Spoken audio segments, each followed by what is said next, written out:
Dois grandes santos da igreja. Um santo que não é canonizado, mas um dia vai ser, se Deus quiser. Foi o maior teólogo da igreja antiga, né? Mas foi muito caluniado, caluniado injustamente e terminou não sendo canonizado. Mas um dia ainda vai ser canonizado e feito doutor da igreja. É Orígenes. E ele tem uma frase preciosa: se rezas de verdade, és teólogo. Teólogo não é aquele que estuda sobre Deus ou aquele que fala sobre Deus. Teólogo é primeiramente aquele que reza, porque só na oração a gente penetra no mistério de Deus.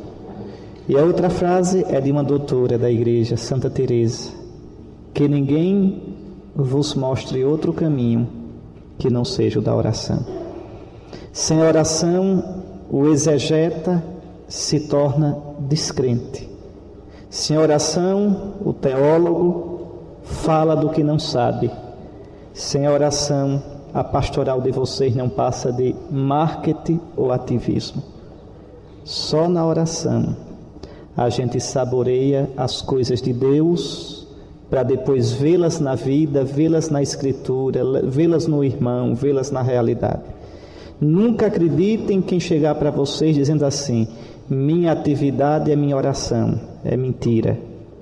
A atividade só é oração se primeiro você rezou, para fazer da sua atividade um culto de louvor ao Pai pelo Filho no Espírito. Sem a oração, a atividade é ativismo, é busca de você. Você vai fazendo, dizendo é para a glória de Deus, mas não é. Vai fazendo do seu jeito, na sua medida, de acordo com o seu ritmo, que nem sempre é o de Deus.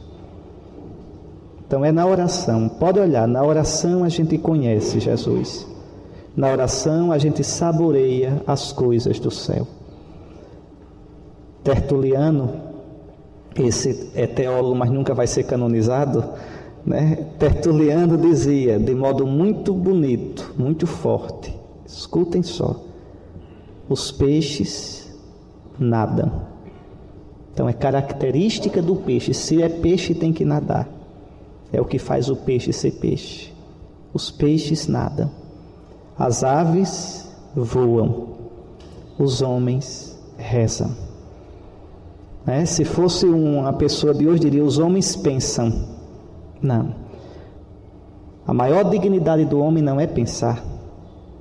A maior dignidade do homem, o que faz o homem ser homem, é que ele é o único ser capaz de levantar os olhos para os céus e abrir-se para Deus. A essência do ser humano não é nem a consciência nem a liberdade. A essência do ser humano é a capacidade de comunhão com Deus. Aquilo que diz o catecismo: o homem é capaz de Deus, capax Dei. É para que o homem seja capaz de amizade com Ele, que Ele nos criou conscientes e livres. Deus não nos criou conscientes para qualquer coisa. Nos criou conscientes para que tenhamos consciência da gente e dele. Deus não nos criou livres para a gente escolher entre um picolé de coco e um de maçã, entre ser médico e ser advogado. Deus nos criou livres para que a gente possa dizer um sim total a Ele. Agora, essa liberdade, esse sim ou esse não, vão se manifestar nas escolhas particulares da vida. Mas a nossa maior dignidade é a comunhão com Deus. Mais Deus, mais homem. Menos Deus, menos homem. E quando o homem exclui Deus totalmente, ele vira um bicho, o mais perigoso e perverso que existe. O único bicho que é capaz de matar por prazer. O único bicho que é capaz de matar sem precisar sobreviver. Mata por matar, por pura ganância. O homem é o bicho, o homem sem Deus é o bicho mais nocivo e mais perigoso que jamais existiu. Pode olhar. Pode olhar o que o homem já fez de ruim nesse mundo, quando ele não tem Deus por medida. São Cirilo de Alexandria tem um poema muito bonito para Cristo, e ele começa chamando a Cristo com uma expressão esquisita. Começa assim: freio de indômitos potrinhos. Os potros somos nós, potros selvagens, bravos. Quem coloca cabresto na gente é Cristo. Quando a gente se abre para Cristo, a gente conhece nossos limites. Quando a gente se abre para Cristo, Ele é o critério da nossa vida. É Ele quem diz o limite do homem, a grandeza do homem, o certo do homem e o errado do homem. Então, mais Cristo na vida de vocês, mais vocês serão vocês. Aquela história que eu venho dizendo desde o começo. E digo, meus filhos, porque é uma convicção de vida, não é? Com 47 anos, claro, não tenho a experiência de quem tem 70, mas já tenho experiência de vida. E a gente vai vendo, o maior inimigo da gente é a gente, não tenho dúvida. Quem mais atrapalha a gente na vida não é o colega, não é o bispo, não é o reitor, não. Quem mais atrapalha a gente é a gente, que quer tomar o lugar de Deus, que quer ser Deus, que se prende a gente mesmo. Quanto mais eu for livre de mim, para me encontrar em Cristo, eu serei eu mesmo. Eu serei feliz, sereno, livre e libertador. Nunca confie nos libertadores que não são livres de si mesmo. Existe uma frase naquele livro O Silêncio de Maria, uma frase do Frei Inácio Larrañaga. O Frei Inácio fez muito bem a minha vida com os livros dele. E tem uma frase que sempre me encantou desde quando eu li a primeira vez. Ele, numa oração que tem no início, ele diz a Nossa Senhora: és Senhora de ti mesma, antes de seres Nossa Senhora. Isso mesmo, Senhora de ti mesma, livre, ali de pé ao pé da cruz, antes de ser Nossa Senhora. Duvidem dos libertadores que não são livres. Duvidem dos que gritam por justiça e não são justos, porque não passa de embalagem falsa, de produto falsificado. Bom, mas não é esse o tema dessa meditação. Vamos voltar para Jesus Cristo. Eu já lhes disse que Jesus é o único Salvador. Eu já lhes disse que Jesus é nossa única esperança. Eu já lhes disse em que sentido a gente tem que entender que Jesus é o Salvador universal. Já disse que é verdade o esquema da cristologia cósmica. Em certo sentido, ele já está em tudo desde o princípio. É verdade o esquema da cristologia antropológica. Cristo está no desejo de cada homem.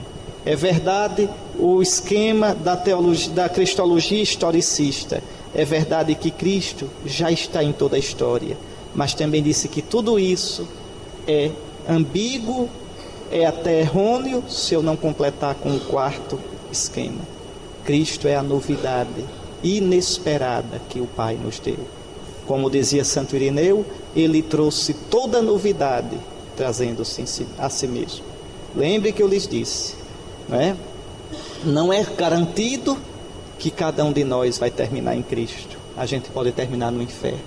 Não é garantido, que o homem encontre Cristo. Nós somos ambíguos. A gente só encontra Cristo se a gente se converter. Nunca esqueçam disso. Nunca. Eu disse ontem e vou repetir para vocês ficarem com isso na cabeça. Se possível, a vida toda. A primeira palavra de Cristo não é essa: eu cheguei, vocês estavam me esperando, eu cheguei, que beleza. E os judeus com bandeirinha recebendo. Não. Jesus desmantelou as expectativas dos judeus. Jesus não responde às nossas perguntas. Muda o nosso modo de perguntar. Jesus não é o Messias de encomenda. A primeira palavra de Jesus é: convertei-vos. Nós somos assim, temos saudade dele, mas quando ele vem, nos desmantela todo. Porque ele não é simplesmente na nossa medida. Não é o Deus de encomenda. Não é o Deus que satisfaz os meus desejos, mas o Deus que me liberta dos meus desejos e muda e corrige os meus desejos. Nunca esqueçam isso na vida. Às vezes vocês vão dobrar o joelho, ralar o joelho, chorar e pedir: Senhor, dá-me isso. pedem com todo o coração e com toda a verdade, e o Senhor não dá. Pronto, perdi a fé. Perdeu a fé porque não sabe caminhar com Deus. Quando Santo Agostinho dizia na carta dele a Proba, a oração não é para instruir Deus, mas para corrigir o homem. De tanto pedir, de pedir com tanta insistência, eu vou me jogando nos braços de Deus, eu vou aprendendo que dependo de Deus, e vou aprendendo a dizer, faça-se a tua vontade. E depois de tanto pedir e chorar, se não sair como eu pedi, eu já estou pronto de tanto rezar para dizer, Senhor, eu rezei tanto, tu fizeste como eu não esperava, agora eu sei que tu fizeste como tu querias, bendito sejas tu. Mas se eu não rezar, eu não aprenderei isso. É na oração, é na oração. Quando as Brigadas Vermelhas, comunistas italianas, sequestraram Aldo Moro, primeiro-ministro da Itália, Aldo Moro era amigo íntimo, querido de Paulo VI, querido. E as Brigadas Vermelhas ficaram remanchando com esse primeiro-ministro preso. Sofrimento para a Itália toda. O Papa pediu a libertação dele. E as Brigadas Vermelhas mataram Aldo Moro. E Paulo VI fez questão de celebrar a missa pela alma dele. Eu não me esqueço nunca, tem isso gravado no YouTube, né, na internet.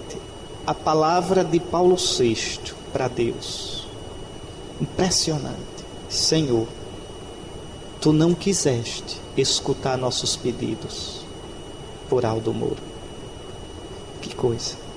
Tu não quiseste. Este homem bom, este homem reto, este homem tão humano e tão piedoso, quase uma queixa, um lamento, mas submisso, manso, humilde, abandonado. Rezar não leva a isso. Quem reza se salva. Quem reza conhece a Deus. Quem reza aprende a ver com os olhos de Deus e a pulsar o coração com o coração de Deus. Meus filhos, olhe, crer não é fácil não. Não é não. Vocês vão ver. Crer de verdade é lutar com Deus a vida todinha e ser vencido por Ele. Bom, mas Jesus, né? Jesus é o rosto de Deus, o carinho de Deus, o abraço de Deus no nosso meio. Jesus é Deus. E nessa manhã o que eu queria era contemplar com vocês o Jesus histórico, tomando o Evangelho. Agora eu vou citar muito o Evangelho, né? Eu quero descobrir com vocês, olhando Jesus, a relação dele com o Pai. Olha, se vocês perguntassem a Jesus de Nazaré, isso os exegetas todinhos dizem, Jesus de Nazaré, quem és tu? Ele responderia com uma palavra, eu sou o Filho. Toda a vida de Jesus, todo o amor de Jesus, todo o sonho de Jesus, os planos de Jesus, o afeto de Jesus, tudo foi para o Pai. O Pai era a paixão de Jesus.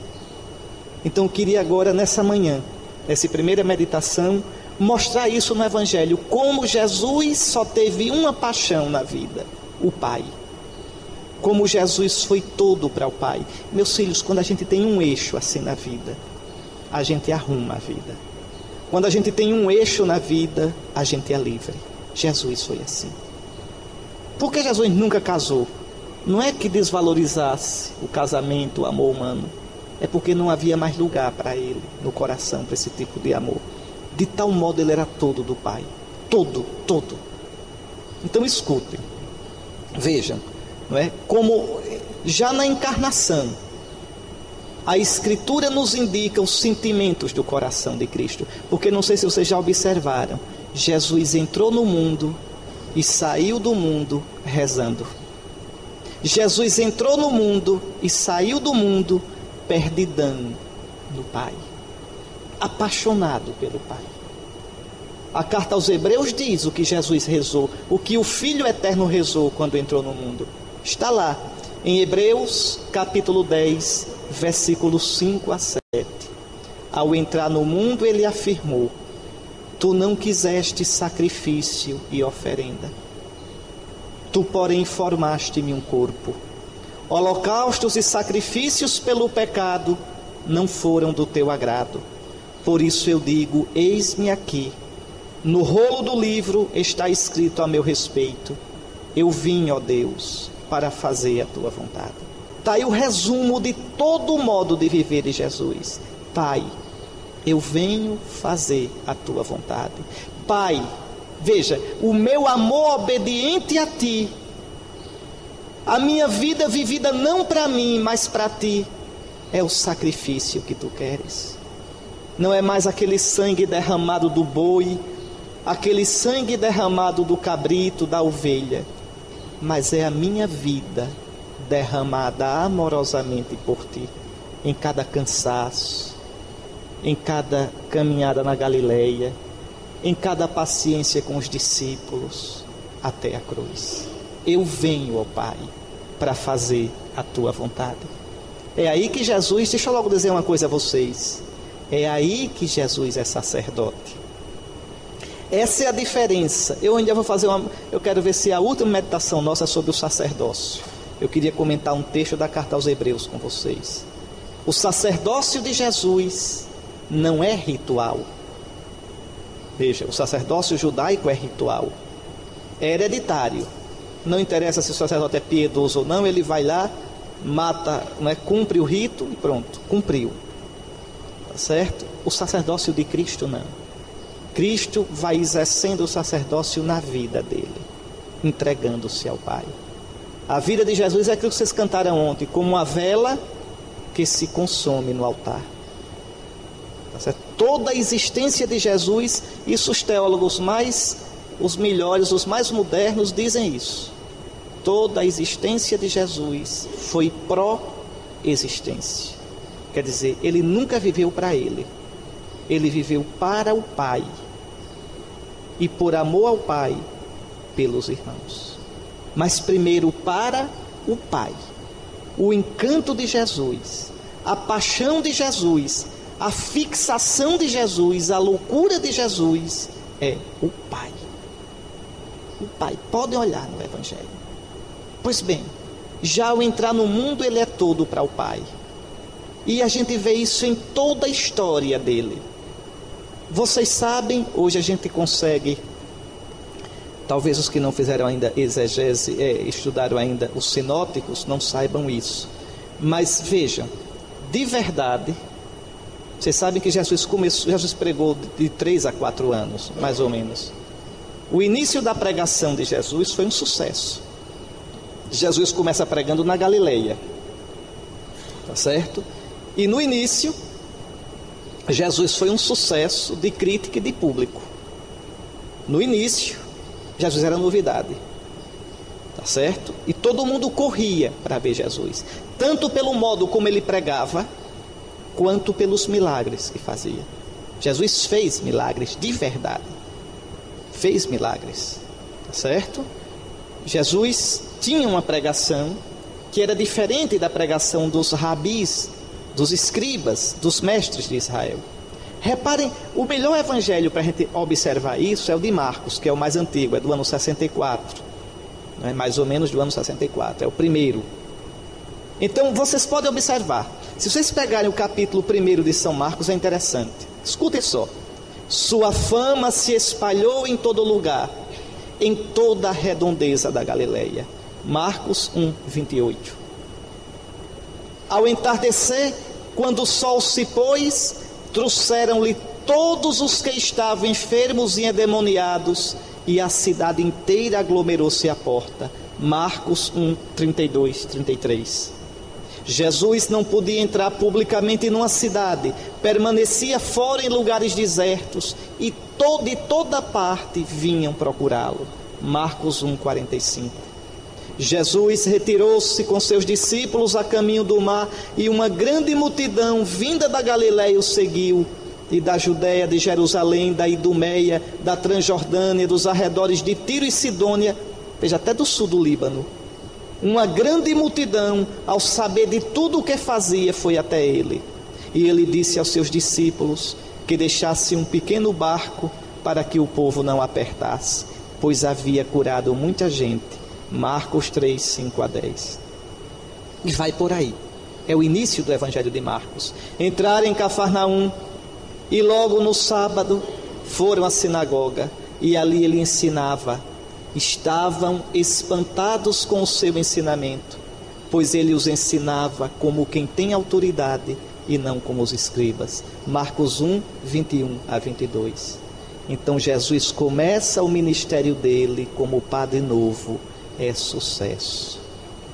Todo mundo vai ver o jovem pregador que tinha tanto amor. Tá certo?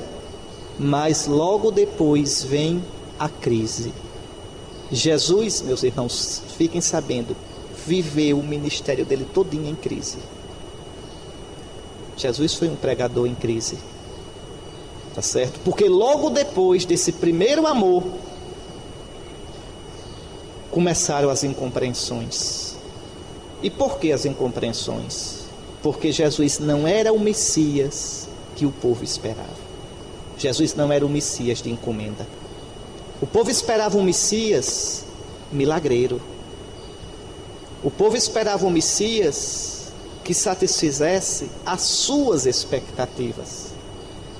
Veja, por isso a minha meditação ontem, a minha insistência, porque ainda hoje é assim, não é? Então, e Jesus não foi o Messias assim.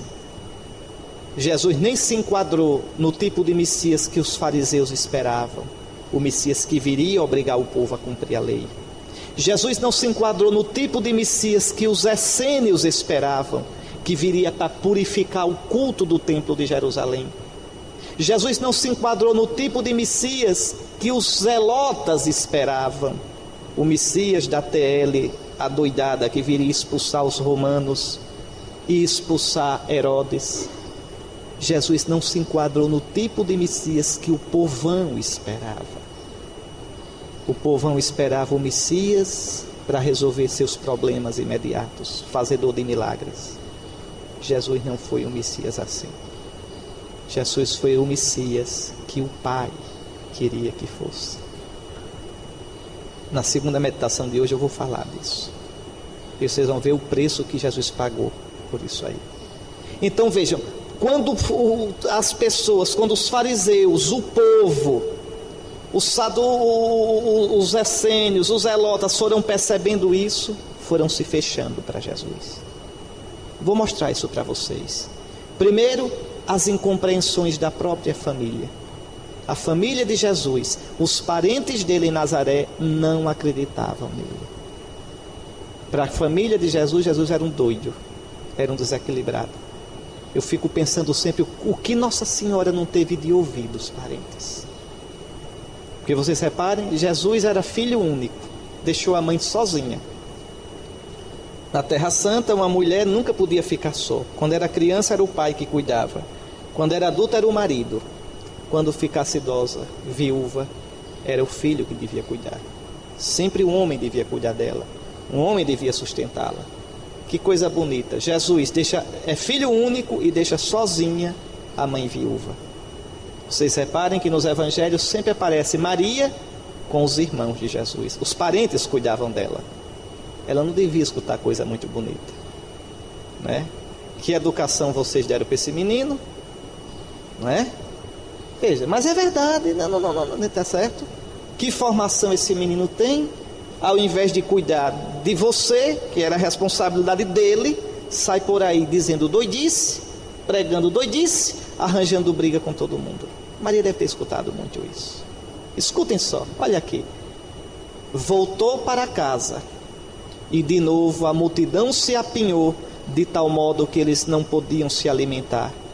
E quando os seus tomaram conhecimento disso, saíram para detê-lo, como quem pega doido, porque diziam, enlouqueceu. É que a gente não presta atenção nisso. Marcos 3, 20 a 21. Em Nazaré, Jesus era tido como o Beato Salô, tá certo? Um exótico, um doido. Veja, e levam Maria. Maria vai com eles pegar Jesus. Tá certo? Coitado, de tanto ouvir e com a preocupação de mãe, coitada. Trazê-lo para casa para descansar um pouco. Não é brincadeira, minha gente. Crer, a vida com Deus coloca a gente em crise. Escutem, escandalizavam-se dele em Nazaré. E Jesus lhes dizia: um profeta só é desprezado em sua pátria, em sua parentela, em sua casa. E não podia realizar ali nenhum milagre. E admirou-se da incredulidade deles. Marcos 6, 5 a 6. Quando vocês quiserem ver o evangelho assim, cru, sem enfeite, leiam São Marcos. Quando vocês quiserem repousar nas palavras de Jesus, leiam São João. Mas São Marcos é cru. São Marcos é do detalhe. Olha essa palavra, olha a palavra de São Marcos. Repare, na sinagoga de Nazaré, a descrença era tão grande, a animosidade com Jesus era tão grande. Veja o que Marcos diz: ele não pôde fazer ali nenhum milagre. São Mateus, que escreveu depois, vai ajeitar, diz: ele não quis. São Mateus sempre ajeita São Marcos, sempre, né? Veja, mas Marcos vai mesmo, ele não pôde fazer nenhum milagre. E admirou-se, escandalizou-se da incredulidade deles. Não é brincadeira não. Você chega na sua terra e sente o peso, os comentários, tá certo? A descrença. Então Jesus começa, veja, começam as portas a se fechar. Então as incompreensões da família. Depois a rejeição por parte dos chefes de Israel. Os escribas, sobretudo o sumo sacerdote e o sinédrio, deveria reconhecer o Messias quando ele viesse. E no entanto, veja, os fariseus, os saduceus, os escribas do sinédrio vão se fechando. E os escribas que haviam descido de Jerusalém para escutá-lo, para avaliar a pregação dele, diziam: está possuído por Belzebu. E também é pelo príncipe dos demônios que ele expulsa os demônios. Marcos 3, 22. Está aí. Acabam na raiz com a moral de Jesus. Não, ele expulsa demônios sim, ele faz milagre, mas é pelo capeta que ele faz. Pronto, acabou-se. Veja, Jesus vai sentindo aos poucos o cerco se fechar. Saíram os fariseus e começaram a discutir com ele. Para pô-lo à prova, pediram um sinal vindo do céu. Suspirando profundamente em seu espírito. É sempre Marcos. Estejam atentos quando leiam o Evangelho de Marcos. Porque para Marcos o Evangelho não é a palavra de Jesus só. Para Marcos o Evangelho é Jesus. Tá certo? Então Marcos faz questão de mostrar os sentimentos, os gestos, as atitudes de Jesus. Tudo é Evangelho. Olha como Marcos diz, repare, Marcos é o homem dos detalhes, olha, suspirando profundamente em seu espírito, ele diz: por que esta geração procura um sinal? Quer dizer, não é brincadeira, você vai pregar, você vai anunciar o reino com o coração aberto, e vem as lapadas, a gracinha, a rasteira, veja, a piadinha. Faça um sinal. Que sinal tu fazes para a gente acreditar nisso? E Jesus diz: por que essa geração procura um sinal? Uma geração superficial, descrente. Veja. Mas pior ainda, a lentidão dos apóstolos. Essa é de lascar. Porque aí não é de fora, é de dentro, né? Dos 12 que ele escolheu. Os apóstolos eram lerdos. Os apóstolos eram superficiais. Os apóstolos eram lentos para crer. Porque a gente é de região, eu venho de uma diocese de praia, Maceió. E quem é de Maceió sabe, as piores paróquias são as de praia. Trabalhar com pescador, eita meu Deus do céu. Né? Pescador, quando ele quer o peixe, vai lá no mar, pega e pronto. Depois o resto é sentar, tomar uma pinguinha, conversar. Ainda me lembro em Porto de Pedra, eu seminarista, fazendo pastoral, né? A igreja vazia, o pessoal todo na praça. Aí você passava os rapazes lá. Eu dizia, você faz o quê? Ele olhava para mim e fazia, limpa o eixo do sol. E você ajuda ele. Pronto, assim, entende? Nunca me esqueci disso em Porto de Pedra, região de praia. E Jesus escolhe pescador, escolhe a pior raça para trabalhar com ele. Ainda hoje nosso Senhor não é muito bom de escolha, ainda hoje, tá certo? Aí vejam, à tarde daquele dia, Jesus lhes disse, vamos para o outro lado do mar. Eles despediram a multidão. Repare que passagem é essa. É encantadora essa passagem de Marcos. E levaram Jesus no barco em que estava. Havia ainda outros barcos com ele. Nisto levantou-se uma grande tempestade. Não é chuva não, viu? É tempestade de vento. Ainda hoje existe no mar da Galileia. Os pescadores lá diziam, quando vem assim, se não amarrar o barco, mesmo o barco na praia, o mar acaba com tudo. No rio Tocantins também tem esse tipo de tempestade, por ali. Eu estive pregando em Santarém, andei lá no rio, como é aquele rio lá, Tapajós, o de Santarém é um rio enorme. E também a mesma coisa, se não o barco não estiver bem amarrado, e às vezes escondido nos igarapés, o vento leva tudo e acaba. Pois bem, levantou-se Jesus, sim, havia outros barcos com ele. Nisto levantou-se uma grande tempestade que lançava as ondas dentro do barco, de sorte que ele já se enchia de água. Jesus estava na popa, deitado num travesseiro. Olha São Marcos, arrumou um travesseiro para o barco. É como se Jesus não estivesse nem ligando, estava na parte de trás, a mais segura, veja, num travesseiro dormindo, como se não estivesse nem aí. Veja, eles o acordaram e disseram, mestre, não te importas que vamos morrer? Repare que repreendem Jesus. Aqui é uma reclamação, é uma queixa. Olhe como São Mateus coloca, Senhor, salva-nos, estamos perecendo. É uma oração. Podem comparar. Aqui não é uma oração, aqui é uma crítica a Jesus. Não te importas, tu dormes enquanto a gente está se acabando. Veja, Jesus acordou, repreendeu o vento e disse ao mar, silêncio, quieto. O vento parou e se fez grande calma. E Jesus disse aos discípulos, por que estáis com tanto medo? Ainda não tendes fé? Tomados de grande medo, diziam uns aos outros, quem é este a quem até o vento e o mar obedecem? Na verdade, viu, deixa eu só fazer aqui uma observação. Vocês sabem que São Marcos escreveu o evangelho dele para os romanos. O ano 64 é o ano da perseguição de Nero.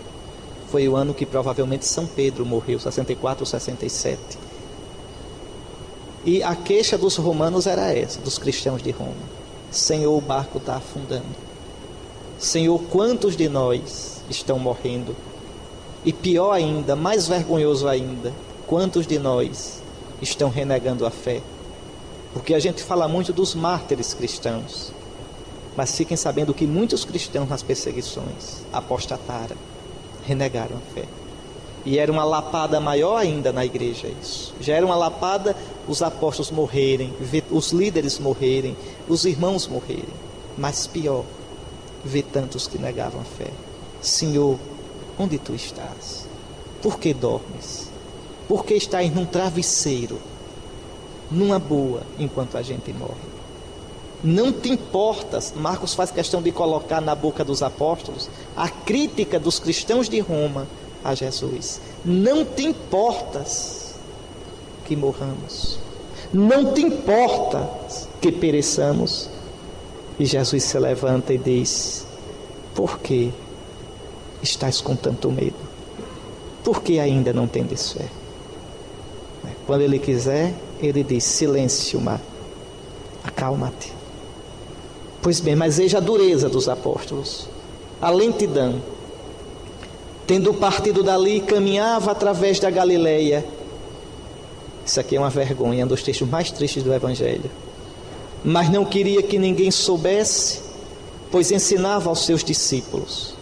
Vocês sabem que Jesus... Deixa eu dizer uma coisa para vocês, viu? Jesus começa a pregação dele falando a todo o povo. Mas quando ele começa a perceber que o povo não entende o que ele diz, que o povo quer fazer dele um Messias curandeiro, um Messias milagreiro, e quando ele começa a perceber que vai dar com os burros na água, que vai terminar crucificado, o que é que Jesus começa a fazer? Ele muda a tática. Ele deixa mais de pregar para o povo, nunca deixou totalmente, mas deixa mais e começa a pregar só para os 12, para prepará-los, né, para a crise da cruz e para que depois continue a missão dele. É por isso que vocês vão ver às vezes Jesus fora da Terra Santa. O que é que Jesus estava fazendo no sul do Líbano, quando aquela mulher começou a aperrear porque a filhinha estava endemoniada, a Ciro Fenícia? Jesus estava lá, diz o Evangelho, e ele não queria que ninguém soubesse. Por isso que ele ia para a terra dos pagãos, porque lá ninguém o conhecia e ele podia ficar só com os 12. O que é que Jesus está fazendo na Cesareia de Filipe, no pé do Monte Hermon, na nascente do Rio Jordão? Está lá só com os 12. O que é que Jesus estava fazendo na Decápole, que é uma região de pagãos, onde tinha até porco? Lá com os 12. Não estava pregando, estava lá formando os 12. E qual era a formação? O que era que Jesus ensinava aos 12? Né? Quem já fez teologia, lembre, os gnósticos, os hereges, diziam, ali ele ensinou tanta coisa. Todas as mentiras que os gnósticos diziam que sabiam, diziam que Jesus ensinava ali naquelas horas. Não, São Marcos diz o que ele ensinava. Olha aqui. E pois ensinava aos seus discípulos e dizia-lhes, resumo do ensinamento, o Filho do Homem será entregue às mãos dos homens, e eles o matarão, e morto, depois de 3 dias, ele ressuscitará. Era isso que Jesus ensinava aos 12 a sós. Veja, para os 12 não entrarem no oba-oba do povão. Fiquem sabendo que eu vou morrer e ressuscitar depois de 3 dias. Segurem o tranco. Ainda hoje é isso que Jesus nos diz, não é? Já não vos chamo servos. No dia da ordenação de vocês, escutem essa palavra de Jesus. Já não vos chamo servos, mas amigos, porque eu vos dei a conhecer o que ouvi do meu Pai. E o que Jesus ouviu do Pai é que ele ia passar pela cruz, que ia salvar o mundo não pelo sucesso, mas pela cruz. Esse é o segredo que Jesus nos conta, para que a gente aprenda a se imolar com ele, a se quebrar com ele como ele se quebrou na cruz, como se quebra na hóstia em cada missa. Eu vos dei a conhecer, por isso sois meus amigos. Padre que fuja da cruz, padre que pense em viver o sacerdócio dele, sem passar pela cruz, não entendeu nada do que é ser padre. Nada. Não. Fostes vós que permanecestes comigo em todas as minhas tribulações. Jesus diz isso no capítulo 22 de Lucas, aos 12, no fim da vida. Que palavra tão bonita. Coloquem na cabeça, a sua tribulação é tribulação de Jesus. Você e ele, pelo batismo, pela Eucaristia, são uma coisa só. São uma coisa só, né? Nunca esqueçam isso. Como dizia aquele pregador francês, Bossuet, né? Cristo e a igreja são uma coisa só, né? Jesus e l'Église, c'est tout un. São tudo uma coisa só. Veja, sobretudo nós, padres, nós, já não vos chamo servos, vós sois meus amigos, porque o que eu ouvi do meu Pai, eu vos dei a conhecer. É nosso segredo. É como se Jesus dissesse no nosso ouvido de padre: sofre comigo, morre comigo. Olhe, meus filhos, o sacerdócio que vocês um dia, com a graça de Deus, haverão de receber Vocês não vão exercer primeiro fazendo coisas. É sendo amigo de Cristo. É ficando com eles. Eu digo muito ao povo da minha diocese: vocês veem o padre de vocês trabalhando. Vocês veem o padre de vocês viajando daqui para ali nas capelas. Mas tem uma coisa. Tem coisas que vocês não veem no padre de vocês. As horas de oração dele. As lágrimas que ele chora no travesseiro, nas dificuldades, nas crises, as tentações dele. Os momentos em que ele olha para o Cristo e diz: é por ti, Senhor. É aí que está o caroço do nosso sacerdócio. Não é em fazer coisas.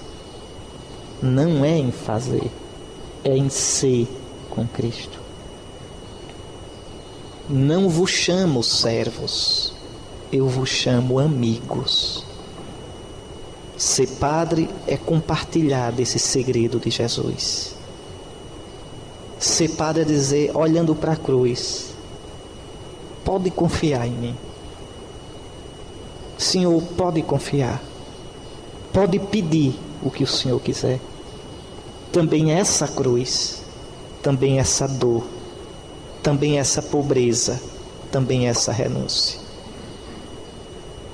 Jesus não salvou o mundo fazendo coisas.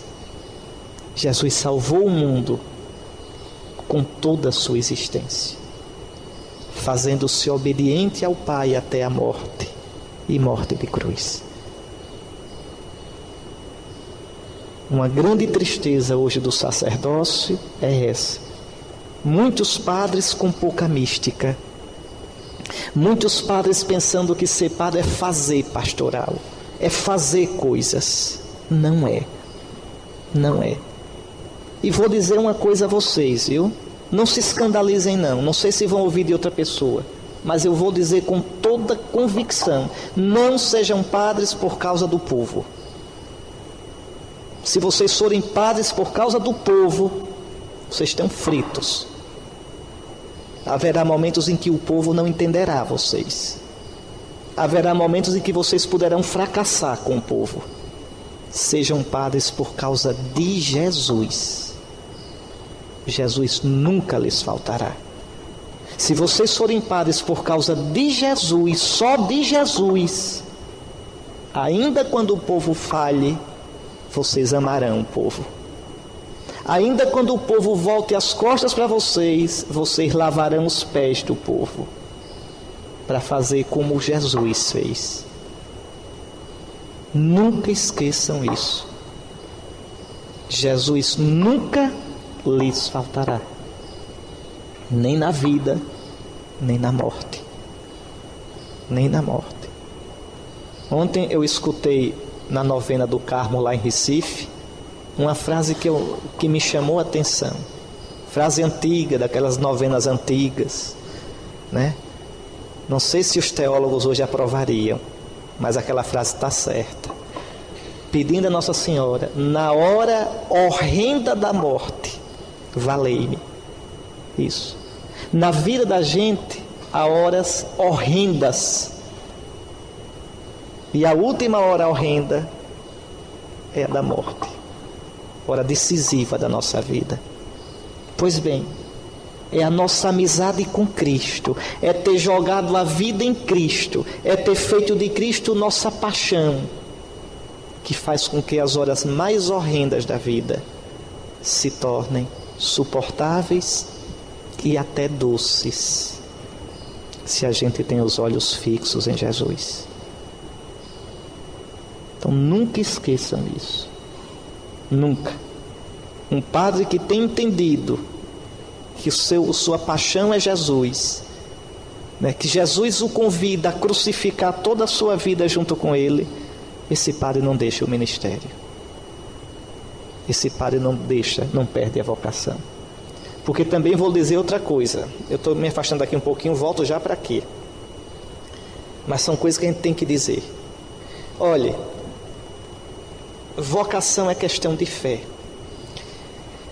Profissão a gente escolhe. Tá certo? Eu escolho. Escolho uma profissão pensando em 3 coisas: fazer aquilo que gosto, fazer aquilo que me dá um dinheiro para viver e fazer aquilo que ajuda os outros. Quem escolhe uma profissão que o realize nessas 3 coisas é feliz profissionalmente. A profissão eu escolho para mim.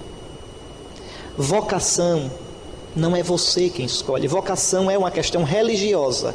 Tanto que não existe teste vocacional. O teste é teste de aptidão profissional. Essa palavra vocação é só para a religião.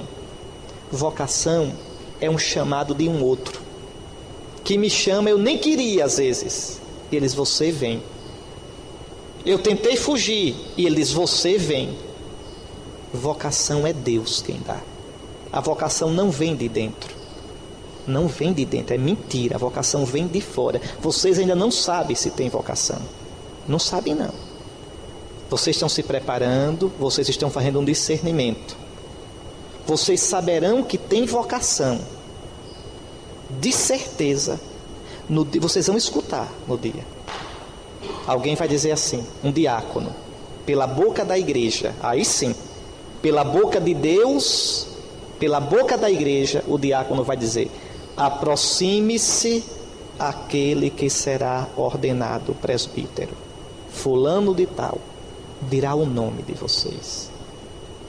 E vocês, diante de toda a igreja, vão se levantar e vão dizer, presente.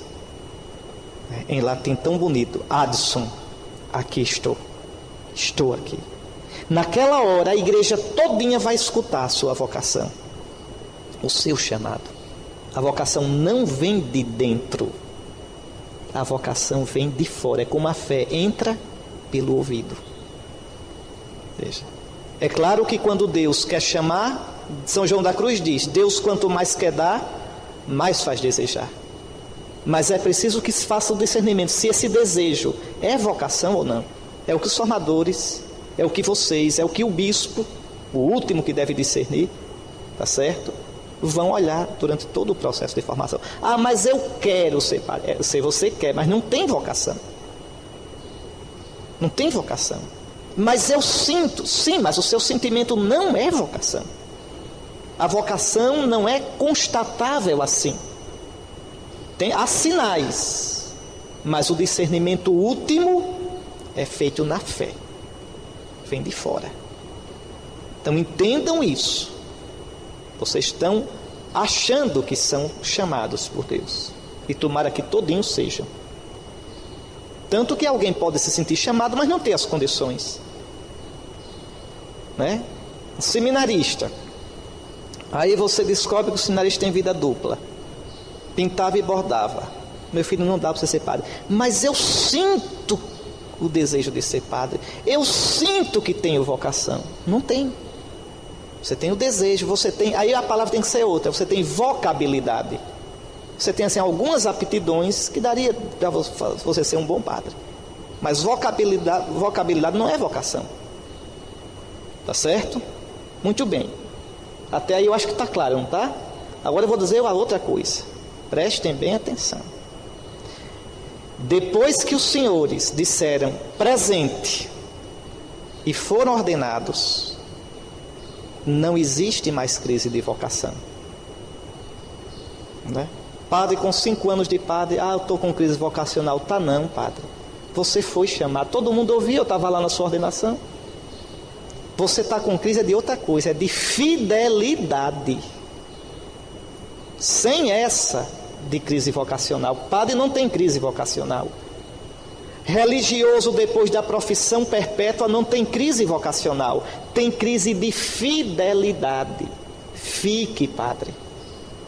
Mas eu estou me acabando. Se acabe, padre. Ele também se acabou. Fique. Fique. Entende? Fique. Perca a vida com Jesus. Quem quiser salvar sua vida, vai perdê-la.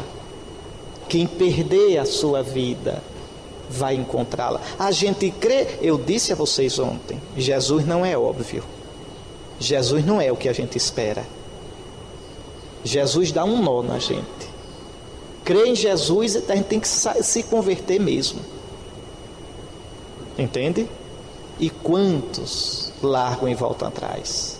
A igreja compreende, dá uma dispensa, mas eu lhes digo, cada padre que pediu dispensa, cada religioso que depois dos votos deixou, a gente deve amá-los, respeitá-los, ajudá-los, acolhê-los. Mas foram infiéis e um dia responderão a Deus por isso. Tem que dizer, meus irmãos, com Deus não se brinca. Pensem bem antes de receberem a ordem sagrada, porque depois que receber, não lhes é lícito voltar atrás. Não lhes é lícito. Não tem dispensa do Papa que apague a infidelidade. O Papa, por misericórdia, tá certo, dá a dispensa, mas é infidelidade. O livro do Levítico é claro: tu cumprirás diante do Senhor teu Deus a promessa que tu fizeres. Tu não és obrigado a prometer, mas uma vez prometendo, cumprirás o que ofereceste ao teu Deus. Não brinquem com Deus. No dia da ordenação, digam: é para sempre, é por toda a eternidade, na alegria e na tristeza, no sucesso e no fracasso, na vida e na morte. Nunca esqueçam disso, tá certo? Nunca esqueçam disso. Mas vamos voltar para aqui. Então vejam, eu estou lendo ainda a passagem aqui. Então Jesus, veja, vai caminhando e explicando aos apóstolos: o Filho do Homem será entregue nas mãos dos homens, eles o matarão e depois de 3 dias ele ressuscitará. Escute só: eles, porém, não compreendiam esta palavra e tinham medo de interrogá-lo. Não entendiam nem queriam entender. E chegaram a Cafarnaum. Em casa, Jesus lhes perguntou: sobre o que discutíeis no caminho? Ficaram em silêncio, porque pelo caminho vinham discutindo sobre qual era o maior. Marcos 9, 30 a 34. É uma das passagens mais vergonhosas do Novo Testamento, né? E diz tanto do que a gente é. Isso aqui é tradição apostólica, não mudou nada. A gente aprendeu dos apóstolos e continua, infelizmente, aprendeu o que não presta, né? Jesus vai na frente dizendo: eu vou morrer, eu vou para a cruz, e a gente vai atrás discutindo quem é o maior. Veja, os discípulos seguem com os pés, mas não seguem com o coração. Jesus foi o homem mais solitário que já existiu. Veja, nem os 12 o compreendem, nem os 12. Vocês imaginam a sensação de fracasso de Jesus. Os parentes zombam dele, os chefes do povo o rejeitam, os apóstolos não entendem. E as incompreensões do povo, não é? Com a teologia de libertação, a gente fez do povo um Deus. Chega a encher a boca, faz o povo. Não. O povo também tem falha, o povo tem seus pecados, tá certo? Tem beleza e tem feiura. Só em Deus há Deus, viu, minha gente? Há Deus. Só o Senhor é Deus. O povo, ontem como hoje, meu Deus do céu. Olha aqui, Jesus saiu dali e foi para a sua terra acompanhado de seus discípulos. Chegado o sábado, pôs-se a ensinar na sinagoga. Muitos que o ouviam se admiravam. De onde lhe vem tudo isso? Que sabedoria é essa? E esses milagres? Ele não é o filho do carpinteiro, não é o filho de Maria, não é o irmão de Tiago, de José. A gente não conhece, suas irmãs não vivem aqui. E não queriam acreditar nele. E Jesus se queixa, né?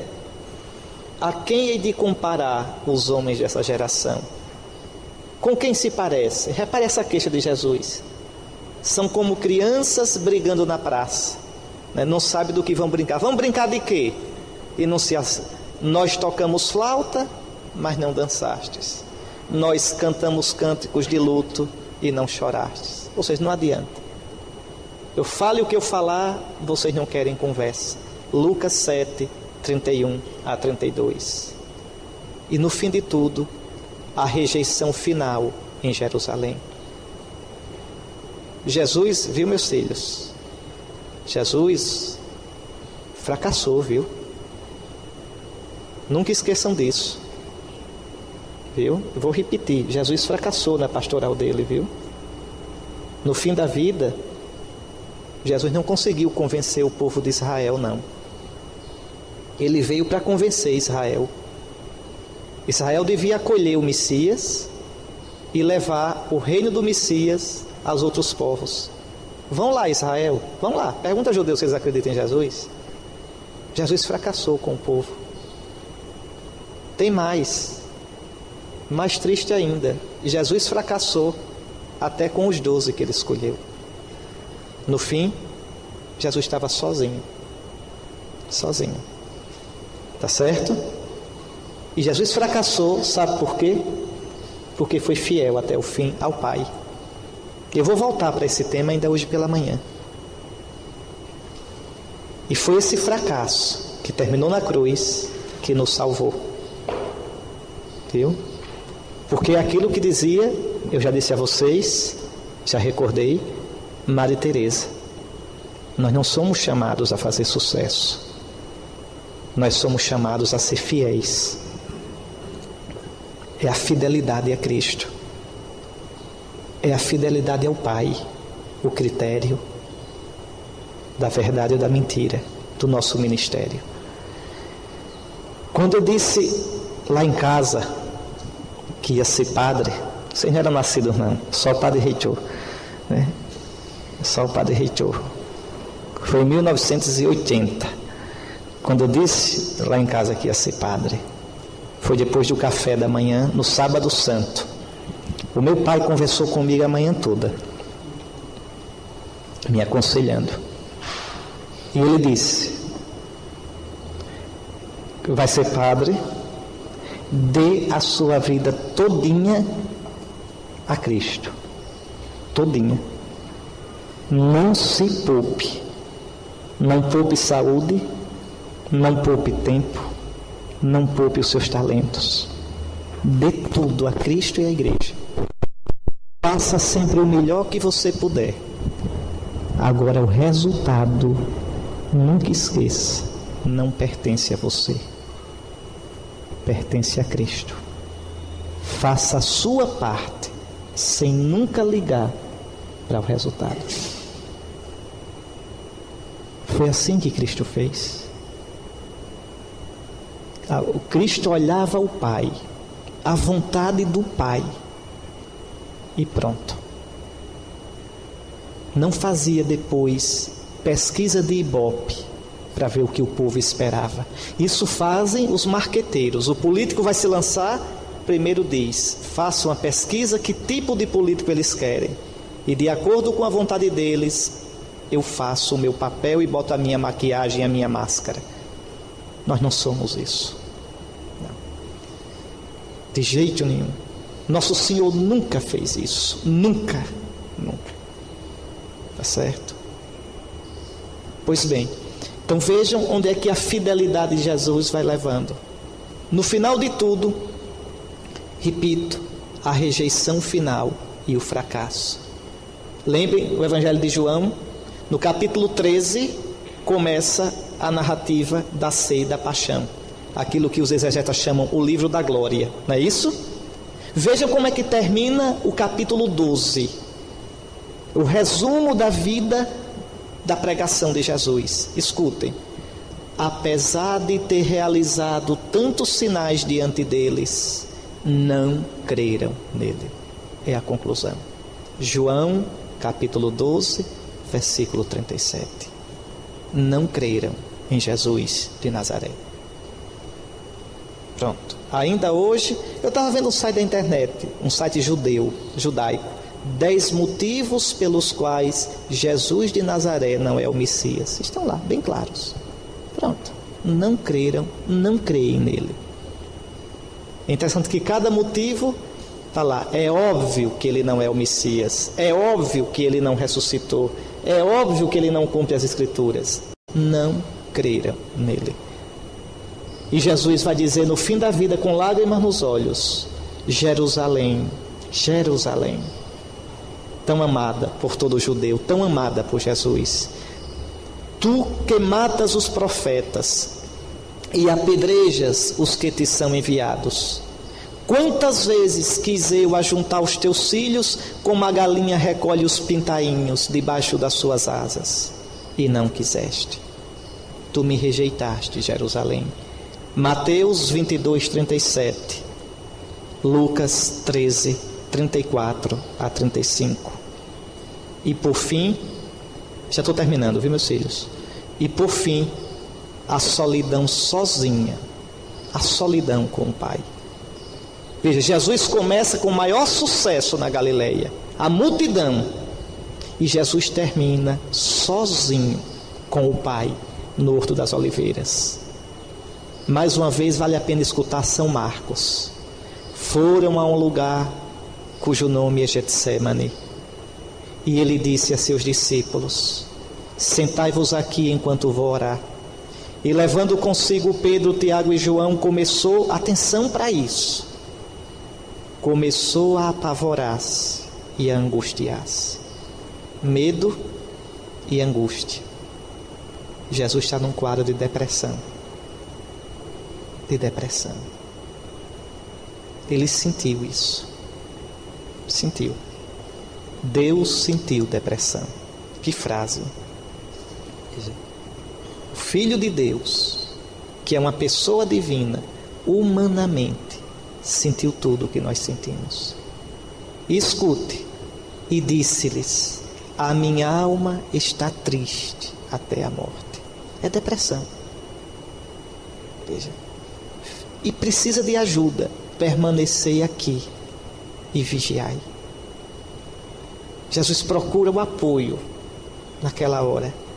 Veja, o consolo, a ajuda dos discípulos, e não encontra. E indo um pouco adiante, caiu por terra. É depressão. Caiu por terra, de dor, de angústia, e orava para que, se possível, passasse dele a hora. Jesus está com medo da morte. Veja. E dizia: Abá, papai. Veja, o pai querido, o pai amado, o pai que nunca lhe faltou. Abá. Interessante que São Marcos faz questão de deixar a palavra aramaica. São Paulo está escrevendo em grego, São Marcos está escrevendo em grego para gente que não sabia aramaico. Mas aqui São Marcos nem ousa mudar a palavra. Abá, papai. E depois traduz: ó Pai, tudo é possível para ti. É possível, Pai, salvares o mundo sem que eu morra. É possível. É possível, Pai, salvares o mundo convertendo Israel. Tudo é possível.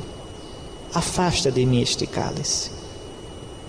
Isso aqui não é teatro, não. Isso aqui é aquela situação que a gente não vê mais sentido, que a gente queria fugir dela. Mas olha o nosso Jesus como é. Não, porém, o que eu quero, mas o que tu queres.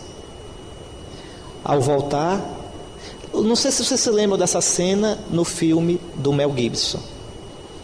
É uma das mais dramáticas do filme. Os discípulos dormindo. Jesus grita pelo Pai. Lembrem, tem uma lua bem bonita. E quando ele diz: Pai, se for possível, vem uma nuvem e encobre a lua. Como se o Pai escondesse o rosto de Jesus. É a vossa hora e o poder da treva. Ao voltar, encontra-os dormindo e diz a Pedro: Simão, estás dormindo? Não foste capaz de vigiar por 1 hora? Reza, volta de novo e ao voltar de novo encontrou-os dormindo, pois os seus olhos estavam pesados de sono e não sabiam o que lhe dizer. Jesus termina sozinho, sem o povo, sem os chefes, sem a família, sem os 12, sem os 3 que ele mais amava, sem o Pai. Marcos 14, versículos 32 a 40.